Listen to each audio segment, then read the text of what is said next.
Good morning to all of you 10th class. I am your English teacher Pooja Gupta. आज हम English section से अपनी poem पढ़ेंगे, second poem, जिसका नाम है द साम ऑफ लाइफ, यानी अपनी जीवन का संगीत, जो हमारा लिखा हुआ है SW लॉन्गफेलो के द्वारा। फर्स्ट ऑफ ऑल, किसी भी चीज़ को पढ़ने से पहले हमें उसका सेंट्रल आइडिया जानना है कि सेंट्रल आइडिया वो कह क्या रहा है। तो फर्स्ट ऑफ ऑल हम सेंट्रल आइडिया पढ़ेंगे उसका। सेंट्रल आइडिया यानी किसी भी चीज़ का सार। तो हम अपनी पोएम का सार पढ़ेंगे। The poet SW Longfellow impact a high moral in this poem. और उन्होंने क्या किया है, ये पोएम हमारी लिखी है SW लॉन्गफेलो ने, और इसमें उन्होंने हमें एक बहुत हाई मोरल, एक बहुत अच्छी सीख इस पोएम के अंतर्गत हमें दी है। The poet teachers to work with a spirit of courage. Poet ने हमें ये बताया है कि हमें काम कैसे करना चाहिए, बहुत करेज वाले स्पिरिट से, यानी एक साहस के साथ, हमें साहस भरी आत्मा के साथ ये काम करने चाहिए। He says that we should be busy in useful work. He says that life is a reality and should be taken quite seriously. He says that we should be busy in useful work. और उसने कहा है, कवि ने कहा है कि हम क्या करते हैं, हम नित्य प्रतिदिन अपने किसी न किसी वर्क में, अपने इम्पोर्टेंस वर्क में बिजी रहते हैं। ही says that life is reality. उन्होंने क्या किया है, लाइफ क्या है, हमारी एक वास्तविकता है, and should be taken quite seriously.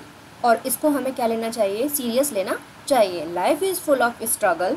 Life कैसी है, फुल ऑफ स्ट्रगल है, यानी एक संघर्ष भरा जीवन है। And difficulties and is like a battlefield. और उसके अंदर बहुत सारी कठिनाइयाँ हैं, और यह कैसा प्रतीत होता है, यह एक युद्ध के मैदान के समान प्रतीत होता है। We should fact it bravely. और हमें क्या करना चाहिए, इसको ब्रेवली के साथ, यानी बहादुरी के साथ इसको फेस करना चाहिए। To achieve our goals in life we should be patience and hard working.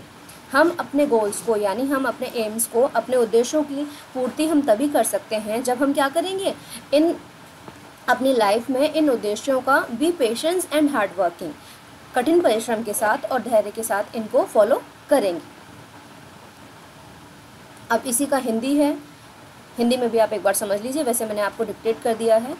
कवि SW लॉन्गफेलो इस कविता में एक महान शिक्षा प्रदान करते हैं। वह कहते हैं कि जीवन एक वास्तविकता है और इसे हमें गंभीरता से समझना चाहिए। जीवन संघर्षों और कठिनाइयों से भरा हुआ है और एक युद्ध क्षेत्र के समान है। हमें इसका मुकाबला वीरता से करना चाहिए।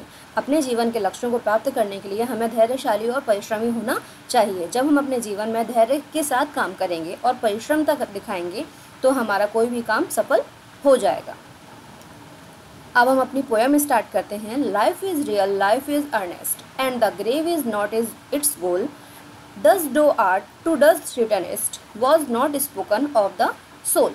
वो क्या कहना चाहते हैं, life is real, life is earnest. Life कैसी है, एक वास्तविकता पूर्वक है, और लाइफ कैसी है, हमारी अर्नेस्ट है, यानी कुछ ना कुछ हमें गेन करना चाहिए, कुछ ना कुछ हमें यहाँ पर अर्न करना चाहिए, कमाना चाहिए।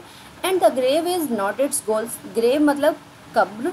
तो वो कह रहे हैं कि सिर्फ ग्रेव में जीवन जीना और मर जाना और ग्रेव में चले जाना वही हमारा गोल नहीं होना चाहिए। दस डो आर्ट टू डस्ट रिटर्निस्ट। हम मिट्टी से हुए हैं, मिट्टी में हम जन्मे हैं और मिट्टी में ही हम मिल जाएंगे। Was not spoken of the soul. लेकिन हमारी आत्मा का क्या है, हमारी आत्मा तो बोलती है, वो हमारी आत्मा अजर अमर है, तो वो हमें कभी भी निष्फल नहीं कर सकती। हमें अपनी आत्मा के साथ अच्छे से अच्छा काम करना चाहिए। अब हम पढ़ते हैं अपना second paragraph. Not enjoyment and not sorrow is our destiny end or way, but to act that is tomorrow find us farther than today. वो क्या कहना चाह रहे हैं, not enjoyment and not sorrow, यानी हमारा जीवन ऐसा नहीं है कि हमें क्या करना है, सिर्फ एन्जॉयमेंट करना है, यानी सिर्फ खुश रहना है, और नॉट सॉरो, और ना ही ऐसा है कि सिर्फ हमें क्या मिलता रहेगा, हमेशा दुख मिलता रहेगा। यानी सुख और दुख हमारे जीवन के दो पहलू हैं जो हमें हमेशा ही मिलते रहेंगे। इज़ आवर डेस्टिनाइड एंड और वे, और ना ही हमारा भाग्य इसे अंत करेगा और ना ही ये भाग्य का अंत करने का वे है। बट टू एक्ट, लेकिन हमें क्या करना चाहिए, हमें हमेशा निश्चिंत काम करते रहना चाहिए। That is tomorrow find us farther than today, और हमें प्रत्येक कल को अच्छा बनाने के लिए हमें आज अपना काम प्रतिदिन निष्ठापूर्वक, धैर्य के साथ और कठिन परिश्रम करते रहना चाहिए। Next para. In the world broad field of battle, in the वेवियर्स of life be not like dumb, driven cattle, be a hero in the strife. वो क्या कहना चाह रहे हैं, in the world broad field of battle. ये जो हमारा संसार है ये कैसा है, बहुत विस्तार पूर्वक एक युद्ध का मैदान है।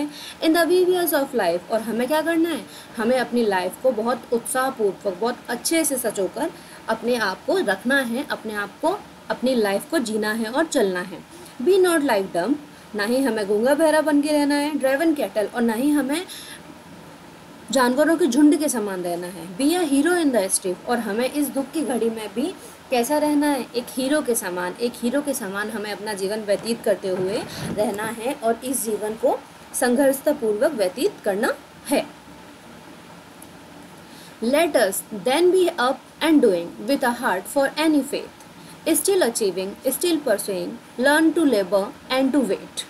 Let us, अब हमें करना चाहिए, then be up and doing, हमें ऊपर उठना चाहिए और काम करना चाहिए, with a heart for any faith, हमें अपने भाग्य के साथ साथ अपने दिल के ऊपर भी, यानी हमें दिल से काम करना चाहिए। ऐसा नहीं है कि हमें सिर्फ भाग्य पर निर्भर रहना चाहिए, हम भाग्य पर निर्भर रहेंगे तो हम भाग्य के भरोसे ही रह जाएंगे और हम कुछ भी वक्त नहीं कर पाएंगे, क्योंकि भाग्य में भी लिखा होता है कि जब तक हम काम नहीं करेंगे तब तक हमें सफलता नहीं मिलेगी। तो वो क्या कहना चाह रहे हैं कवि ये कहते हैं कि भाग्य पर विश्वास ना करके अपने दिल से, अपने कठिन परिश्रम के साथ काम करते रहना चाहिए। स्टिल अचीविंग, लगातार प्रयास करते रहिए, लगातार प्राप्त करते रहिए। स्टिल परसुइंग, लगातार कोशिश करिए, प्रयास करने का काम करिए। Learn to labour and to wait, labour की तरह यानी एक परिश्रम व्यक्ति की तरह कार्य करना चाहिए, कार्य करना सीखना चाहिए। एंड टू वेट, और उसकी सफलता प्राप्त होने के लिए, उसका रिजल्ट प्राप्त होने के लिए हमें वेट करना चाहिए और अपना कठिन परिश्रम जीवन व्यतीत करना चाहिए। Thank you. इस पोएम से बच्चों हमें ये सीख मिलती है कि हमें क्या करना चाहिए, हमें अपना प्रत्येक काम परिश्रम और धैर्यपूर्वक करना चाहिए, भाग्य के भरोसे हमें नहीं बैठे रहना चाहिए और अच्छे से अच्छा हमें अपना प्रयत्न करना चाहिए। आई होप आप लोगों को पोएम समझ में आई होगी। Thank you so much.